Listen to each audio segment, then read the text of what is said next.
She was just a cub, malnourished, injured, and left for dead at the edge of a logging trail in Montana. He was a forest ranger who broke every rule to save her. For weeks, he fed her, cared for her, and stayed by her side until the moment came when she had to return to the wild. 8 years passed. He never saw her again until one morning deep in the mountains, something massive stepped from the trees, and when she looked into his eyes, what she did next left everyone speechless. Before we begin, make sure to subscribe to the channel, like this video, and turn on notifications. That helps us bring more real, inspiring stories like this one to you. The sun hadn't fully risen when Joel Tanner turned off the gravel service road and began the hike into the fire zone. He was a senior ranger with the National Forest Service, and that spring had been brutal. Late snowmelt, early fires, and now windstorms had torn through the northern edge of Glacier National Park, leaving behind a trail of damage and, in many cases, orphaned wildlife. Joel had seen it before: elk calves, fawns, even the occasional black bear cub, but that morning was different. Halfway up the ridge, just past a felled cedar, he heard it. A sound so soft it almost got swallowed by the wind, a whimper. He paused, turned, and then he saw her. A tiny grizzly cub, no bigger than a retriever, lying in the mud. She was curled in on herself, one leg bent unnaturally, her fur wet and matted with dried blood and sap. Her breathing was shallow, one eye was swollen shut. Joel didn't move for a full minute. He knew what the rule book said. Don't interfere, don't approach, call it in. But something about her. She looked at him and didn't flinch, didn't growl, just blinked once like she already knew she had no fight left. Joel exhaled. "Okay, little one," he whispered. "I'm breaking the rules for you." He carried her, wrapped in his parka, all the way back down the ridge. She weighed less than expected. Bones too sharp beneath her fur. She barely stirred. At the ranger station, his team stared in shock as he burst through the door. "You brought a grizzly cub here?" one asked. Joel ignored them. "She's going to die if we wait for transfer." And so began 5 weeks of quiet war. Joel stayed with her every day. He didn't name her, afraid it would mean too much. But he talked to her, he kept her warm, he cleaned the wound on her leg. He mixed a special mash of goat's milk and raw salmon for her to eat. On the third night, she lifted her head when she heard his voice. By the second week, she was hobbling behind him in the outdoor pen. By the fourth, she climbed onto his lap and fell asleep. All 40 lb of her. Joel never told anyone about that. Eventually, Wildlife Services took her. They sedated her, tagged her, released her into a protected zone far from the ranger station. Joel stood on the ridge that morning watching the helicopter lift away. She never looked back. But Joel never forgot. Joel hadn't stepped foot on that ridge in nearly a decade. 8 years had a way of dulling the sharp edges of memory. But not here. This mountain, with its jagged pines and deep silence, still carried the weight of a moment he tried to fold away inside himself. The state had reassigned him for a few years. Prescribed rotation, they called it. But everyone knew it was more than that. After the release of the cub, something in Joel had changed. He stopped taking assignments that brought him too close to the rescue zones. He said yes to paperwork, to boundary maintenance, to low-risk trails. And he never spoke about the cub, not once. But now he was back. The storm 2 weeks earlier had knocked out several Firewatch sensors near the southern peaks. The trail was damaged, and Joel, ever the quiet workhorse, had volunteered to assess it alone. The path hadn't changed much. Still rough, uneven, alive with moss-covered rocks and fallen needles. The air was cooler here, drier, but still held that scent of pine that he remembered from every night he'd spent watching over a dying cub in a field tent. As he climbed past the old marker tree, the one with the lightning scar down its center, a breath caught in his chest. That was where she had rested once, wrapped in his jacket, barely breathing. He shook his head, kept walking. By midday, he reached the clearing. He sat down his pack, took a long drink of water, and pulled out the battered notebook he used for field logs. Wind stirred the branches above. A hawk called out somewhere beyond the ridge, then silence, not the usual kind, not the peaceful hush of nature at rest, but a silence that felt watched. Joel looked up. Nothing moved. He stood slowly. The trees were still, the shadows between them long and soft. And then, just at the edge of his vision, something shifted. A shape, massive and slow, stepped from the tree in. His breath stopped in his chest. She stood there, tall, still, and impossible. Her fur was darker now, thick, and rippling with the movement of a full-grown grizzly. A faint scar still marked her front leg. It was faint, but he saw it, knew it, her eyes locked on his. Everything inside Joel told him not to move, not because he was afraid, but because something old and fragile had just resurfaced, and one wrong move might shatter it. She didn't growl. She didn't charge. She didn't turn. She simply stared. Joel slowly lowered himself to the ground, cross-legged, hands in his lap. And then, in the stillness, in the stretch of years, compressed into one impossible moment, she took a step forward. Not fast, not threatening, just one step closer. His voice came out small, cracked, like a language he hadn't spoken in years. "You remember another step." She was only 20 feet away now. Joel didn't breathe. She stopped, tilted her head slightly. Her massive frame stayed perfectly balanced, perfectly calm. It was her. It was her. The cub he'd once held in a jacket. The cub who had laid her head in his lap when the nights were too cold. She was here, and she remembered. In that moment, Joel Tanner, the man who had once given everything to save a dying animal, felt something break wide open inside him, something he didn't even know he'd buried. Not fear, not awe, just recognition, a truth that neither time nor distance had erased.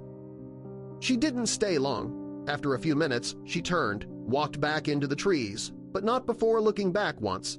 Not with instinct, not with threat, with memory. And for Joel, it was enough to collapse him to his knees, because some bonds, even in the wild, never let go. Joel didn't sleep that night. Back at the ranger station, the usual drone of night insects and the soft creak of the wooden rafters didn't bring the comfort they once did. He sat on the edge of his bed long after midnight, still wearing the same mud-streaked boots, his pack untouched by the door. The image of her, full-grown, powerful, and yet still undeniably her, wouldn't leave his mind. She had looked at him, really looked. It wasn't imagination.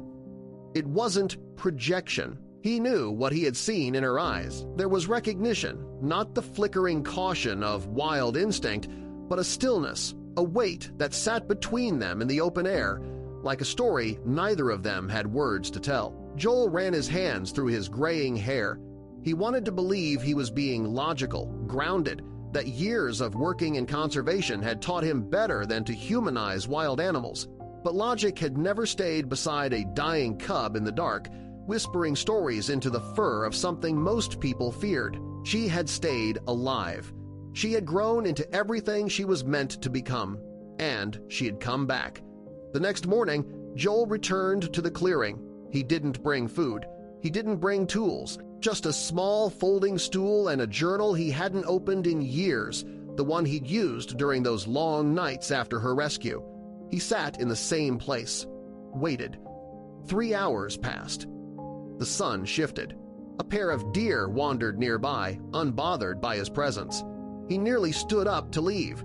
Then the brush parted, and there she was. This time she came closer. 10 feet. Then 7. Joel's heart pounded, but he didn't move. Her shoulders rolled as she walked, massive and silent. Her breath was steady. There was no fear in her. Not of him, not of this moment. He swallowed. "Hey," he said softly. "You found me again."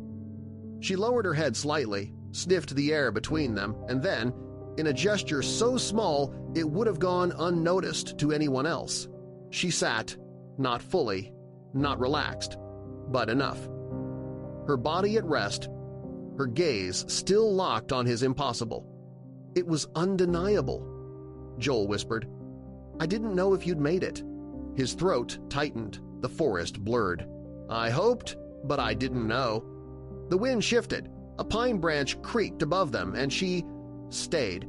For nearly 20 minutes, the two of them remained like that. Two survivors of different worlds staring across the space-time had carved between them. Joel didn't need her to do anything else.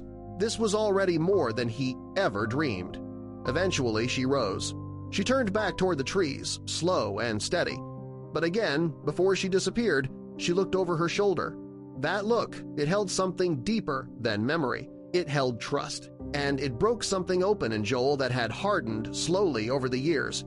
The quiet, patient grief of loving something wild, something you could never keep. He sat there long after she left, the forest closing back in around him. And for the first time in years, Joel felt like something inside him had come home, not because she had stayed, but because she had chosen to return. Joel didn't tell anyone at first. What happened on that ridge was something sacred, something he feared would unravel the moment he put it into words.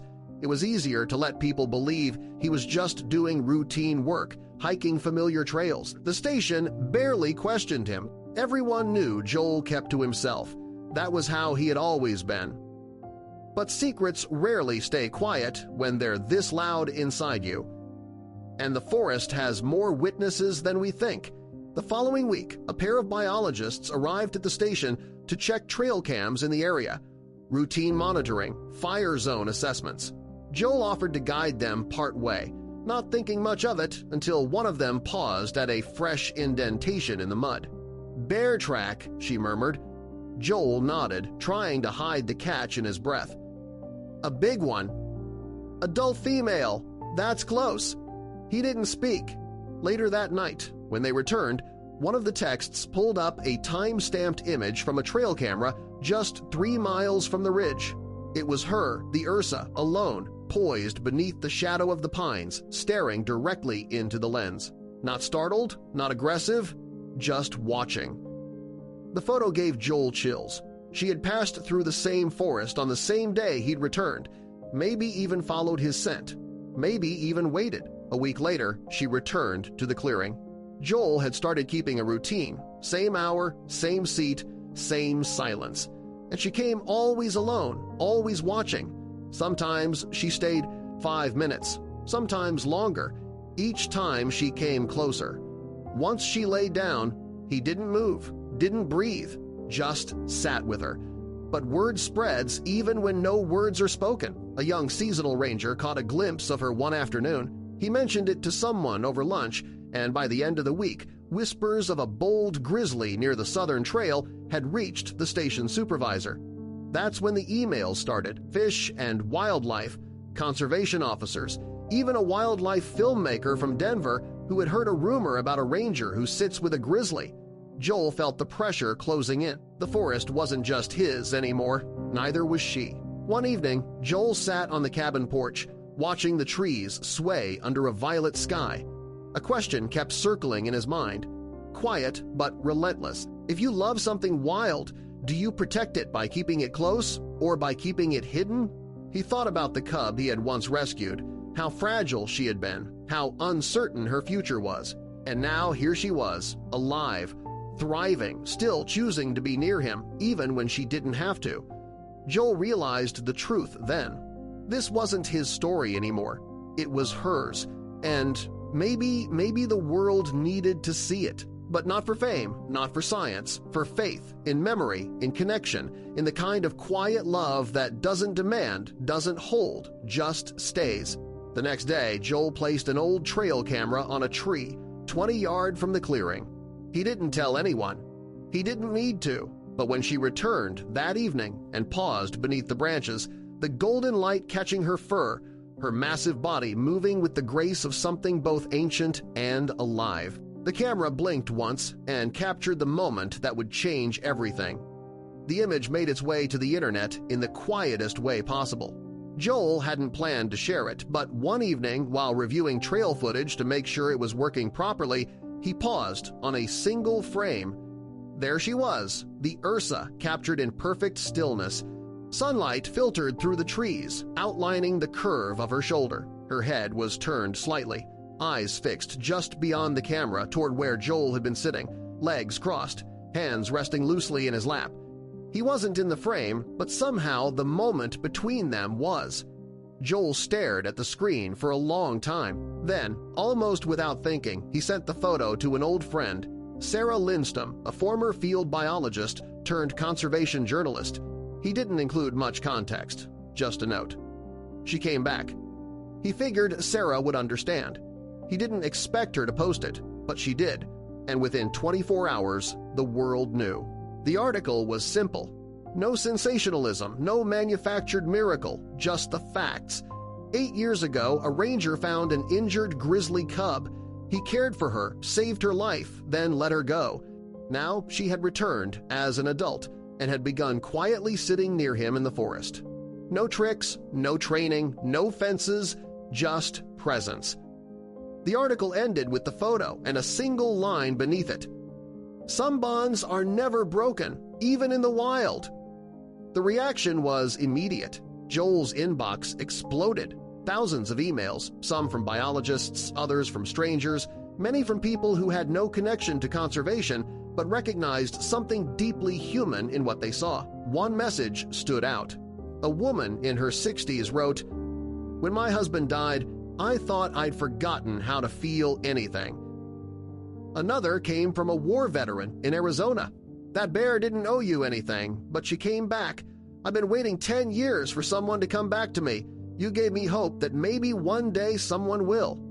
Joel didn't know how to respond. He printed the messages, folded them carefully, placed them in a wooden box beside the window, and every time she returned, he read them aloud, softly, without expectation, without performance, just so she would hear what she had given the world. But not every reaction was kind. News trucks began showing up at the station gate. Tourists asked for directions to the grizzly spot. Wildlife officials called warning him not to encourage interaction. One email came with a threat. "If you're not careful, someone's going to come hunt her. Not every man is as gentle as you." That night, Joel didn't sleep. The forest no longer felt like just trees and trail markers. Now it carried eyes, and with eyes came danger. She didn't come the next morning, nor the day after, and a quiet panic began to build in Joel's chest, not the kind born from fear of harm, but from fear of guilt. Had he broken something sacred? Had sharing her story stolen her safety? On the third day, Joel walked the ridge alone. The sky was heavy, storms building. He reached the clearing, soaked in gray light, and sat down on the old stump. "I'm sorry," he said softly. His voice barely carried. "I didn't mean to turn you into a symbol." A branch cracked in the trees behind him. He turned, heart pounding, and there she was, stillness in motion, stronger than before. She walked slowly into the open, stopped a few feet from him, and for the first time lowered herself fully. She lay down. Her eyes never left his. And in that silence, Joel understood. She hadn't stayed away because she was scared. She had stayed away because she needed to be sure that nothing had changed, that he hadn't changed. And now, knowing that he hadn't, she had returned. A week had passed since the photo went viral, and everything Joel knew about silence had vanished.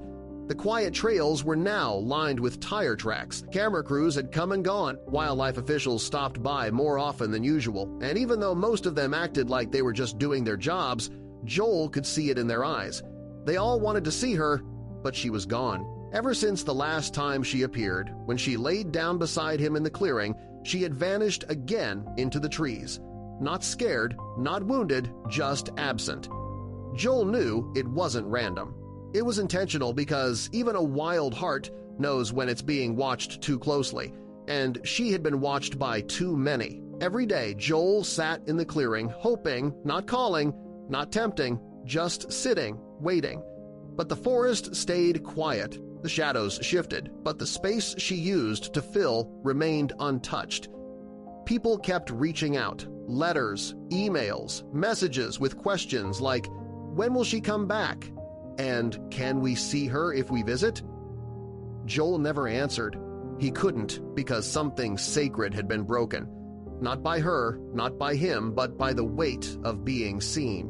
One evening, as the sky turned the color of cold ash and the first stars blinked awake, Joel stood on the edge of the clearing and made a decision.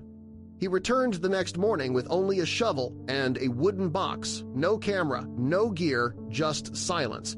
He walked to the old pine tree, the one she had once passed beneath, and gently dug a small hole. Into it, he placed the trail camera, the memory cards, the photo that had changed everything, and finally, a box filled with printed letters. All of them, the good, the painful, the hopeful. He buried it all, not to erase her story, but to protect it. That night, he opened his journal one last time and wrote, "You came back because you trusted me. I told the world because I was proud. But you are not mine. And if trust means anything, it means letting you vanish again on your terms. I won't come tomorrow, but if you ever need me, I'll still be here." He closed the notebook, slid it into the drawer, and left the lamp on, not because he expected her, but because it felt like a goodbye. Joel didn't return to the clearing the next day or the next. 2 weeks passed. The station grew quiet again. The vans stopped arriving. The inbox stopped filling. The headlines faded like ripples on water, and the forest took a breath. One afternoon, Joel walked down by the river. He didn't plan to. It just felt like the right thing to do. He stood by the water, the sun low, the wind moving through the grass. And then he saw them tracks, large, clear, unmistakable, fresh, and across the river, half blurred by golden light and trees, a shadow, massive, still watching her. Joel didn't move. She didn't come closer. She didn't need to. She was letting him know. She was still there, still watching, still remembering. Then, with the grace of something that belonged only to the wilderness, she turned and melted back into the trees. Joel stood there for a long time, hands in his pockets, heart full and aching. He didn't chase her, didn't try to follow, because now he understood. It had never been about holding on. It had always been about being willing to let go and still be chosen. 15 years had passed. The ranger station had new paint, a new roof, and a new generation of staff. Tourists still came, though fewer each year. Some asked about the photo, the one of the grizzly that had once been seen near the southern ridge. Most of them didn't know the full story, only pieces, just enough to ask, was it real? Most were told the same thing. It happened a long time ago.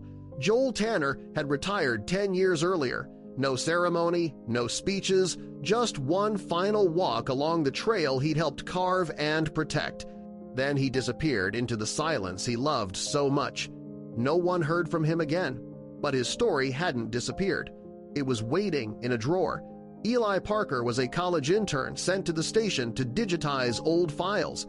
Most of the work was dry, spreadsheets, equipment logs, incident reports, but one drawer stuck as he opened it, the wood swollen from years of damp. Inside, beneath a stack of maps, was a notebook wrapped in waxed cloth. Eli almost left it alone, but something about the weight of it, physical and emotional, told him he shouldn't. He opened it and read the first line. She came back. For the next 3 days, Eli read every page. The rescue, the silence, the return, the photo, the disappearance, the goodbye. It didn't feel like a report. It felt like a love letter to nature, to something wild, to something lost and found and released again. At the very end, Joel had written one final entry. If someone finds this, know that you don't need to find her. Just sit. Wait. If she comes, she comes. And if she doesn't, remember, she already did. Eli didn't tell anyone. He didn't share the notebook, didn't post it online. But one morning, he packed a thermos and a folding stool and followed the old trail Joel had marked in the journal. Most of it was overgrown. Moss climbed up broken stones. The trees were thicker now. Eventually, he found the clearing. It wasn't a place that begged for attention, no monument, no bench, just a patch of grass beneath a pine tree, a bit of worn earth, and the feeling that something had once lingered here. He sat, waited, no phone, no camera, just the forest, just silence. Hours passed, nothing came. But Eli didn't feel disappointed, he felt calm. And then, as the sun began to lower, something moved at the edge of the trees. It wasn't loud, it wasn't grand. Just a shape. Golden brown. Massive. Still watching. Eli didn't move. Didn't breathe. He watched as the figure stepped once into the clearing, paused, and stared through him. Not at him, but through him, as if looking for something older, something deeper. Maybe she didn't see a stranger. Maybe she saw a memory. Maybe she felt it. The same stillness. The same trust. She didn't come closer. She didn't need to. She just stood there long enough to let him understand, then turned and disappeared into the trees. That night, Eli added one final note to Joel's journal. She came back not to you, not to me, but to this place. And maybe that's enough. If this story touched your heart, remember some connections defy logic. Some bonds ask for nothing in return. And sometimes the greatest act of love is to let something go and still choose to wait. Subscribe to the channel, leave a like, and share this story with someone who still believes in the quiet power of nature, memory, and second chances, because she didn't need a cage.